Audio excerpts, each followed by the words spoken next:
Let's get you that first chin up. Hey, my name is Vaughn Gillette. I'm a certified personal trainer and a certified nutritionist. And if I'm being completely honest, one of the most satisfying moments in the gym with any client is when they get their first chin up. Now, yeah, I get people who can already do a lot of chin ups, but when they can't and you know they have the potential to get it, it's something really special.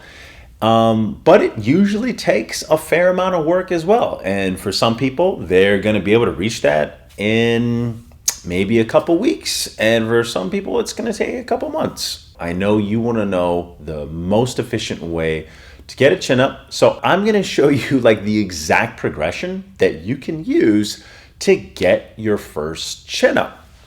Now, the first option that we can use is barbell, right? And typically you want to keep things going up. I see some people doing like these rows, right? They're doing the TRX rows. Not bad. I'm okay with that. But if you can make it vertical, it's just going to be a more efficient process for them to get it. And so how we do this vertical is we will here, we relax the legs, okay?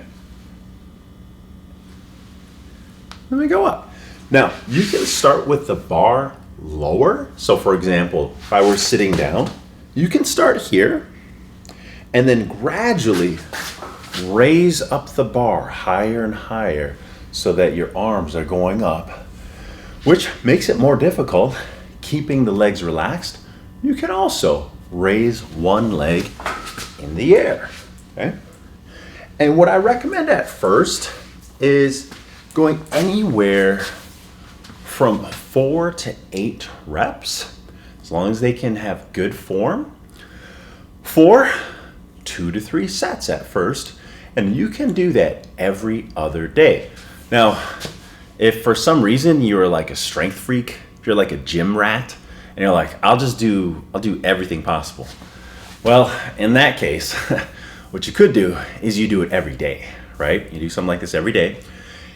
You do not go to failure. That's the most important principle. It's got to be, I would say, about 60 to 80% maximum effort. And you can follow the same protocol. You can do 4 to 8 reps for 2 to 3 sets daily, and then you're gonna see faster progress.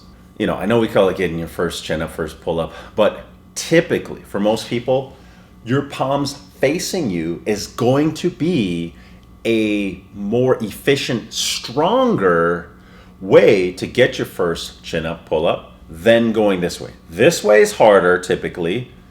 This way is easier, all right? So I generally recommend, as long as your wrists feel okay with it, going with this. Most people are just gonna be a little bit stronger that way. Let's go for eccentrics, all right? So let's say you're doing it at home. You don't have a barbell. A lot of people won't have a barbell at home. Maybe you got the home garage, maybe you don't. Doesn't matter. But a lot of people have the chin-up bar at home over a door. So in our case, you could go to a playground, wherever, but what we're gonna do is we're gonna go with eccentric chin-ups, all right? And you can do the same format for this one, but it has to be less reps. And the reason why is because this one is pretty taxing. This one, if you're a lightweight and you've been strength training for a while, but you haven't got your first chin up, I will consider throwing this into the mix with people. But generally, I like the bar for most people. Even if people think they're strong, you could do 15 reps on this. And if you're going arms straight, that's a difficult variation to do actually for a lot of people. So it's a great variation to try anybody out if they haven't quite got their first chin up yet.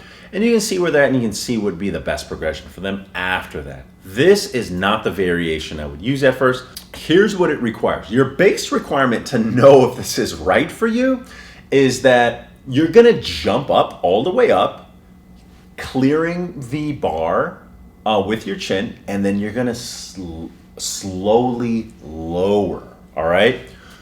So let me give you a good example of what it would look like and what I've seen people do the first time they've done it, okay?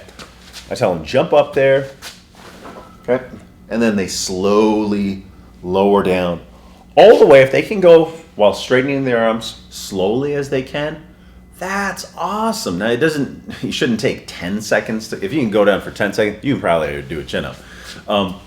But this is why you should always be ready to spot people in case people do this. I have seen this before. And it's freaky then. You don't want to freak people out, right? So we want to lower slowly. You could use a metronome, you could count, but basically we're looking to lower under control. Now for this method, I generally recommend 2 to 4 sets, but we're going to do 2 to 5 reps, okay? So it'll look like this.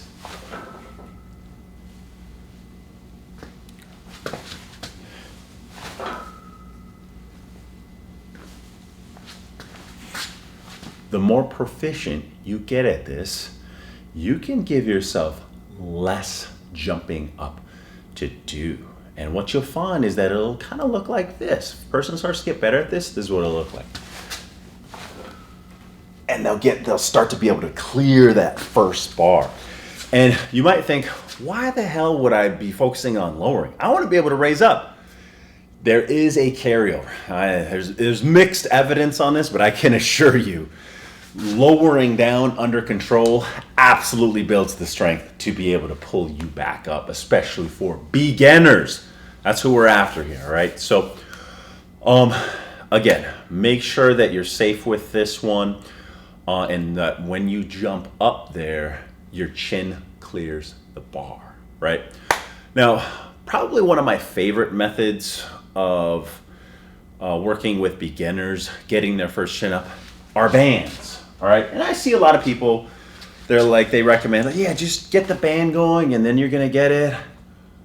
How the hell are you supposed to do it though? What's the actual progression that you use to get from this, right, this band, where it's still hard as hell at first, to doing something like this, right? How do you get there, okay? What we're gonna do is we're gonna go with this band. Don't worry, I'll post the links on there. Approximately 1 inch in width. It's, I would say about 1/8 of an inch. And so what we do is we're here. And for this one, I highly recommend a spotter if you can. But for a lot of people, we're going to use the bench, right? Bench here. The bench is going to go on the side. Whatever you do, don't let the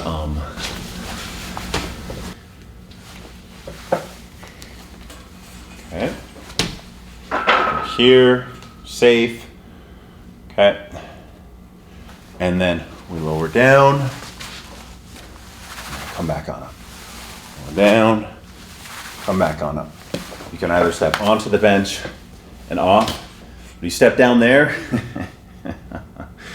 it can be interesting getting this band off. I'll give you a little demo. Just how funny. I've done this before. And I'm like, ugh! And it's weird. Yeah.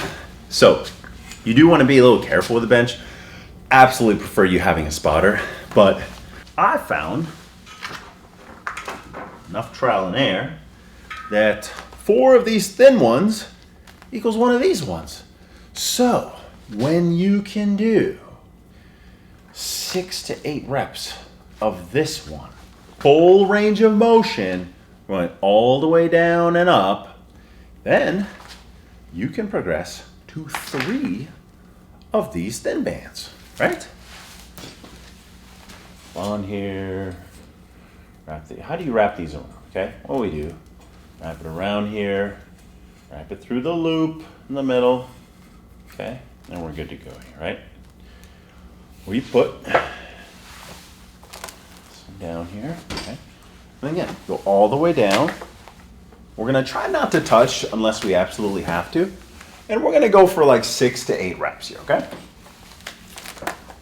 Okay, let's say you hit 2 to 3 sets of 6 to 8 reps. Can you guess the next progression? I think so. It's 2 bands. Woohoo! Okay, 6 to 8 reps of this one. Then we go 1 band, all right? Now, when you can get 1 band 6 to 8 reps, guarantee you can probably hit at least 1 or 2 reps. Guarantee you. Now, you might be thinking, I should be able to hit 6 to 8 reps with no band then, right? No. Our bodies are so hardwired towards specificity, called the SAID principle, specific adaptations to imposed demands. Don't worry about that. Just a simple biological principle, meaning our bodies are so specific to what we train that our body's going to be like, there's no band, I'm not doing anything, but I'm strong enough, you made me strong enough, so I'm going to be able to do it. And that's why you saw me do those, and that's why your first chin up is going to probably feel like, and you're going to often feel it's going to be like, you can maybe get 1 more. You know, it's going to be like,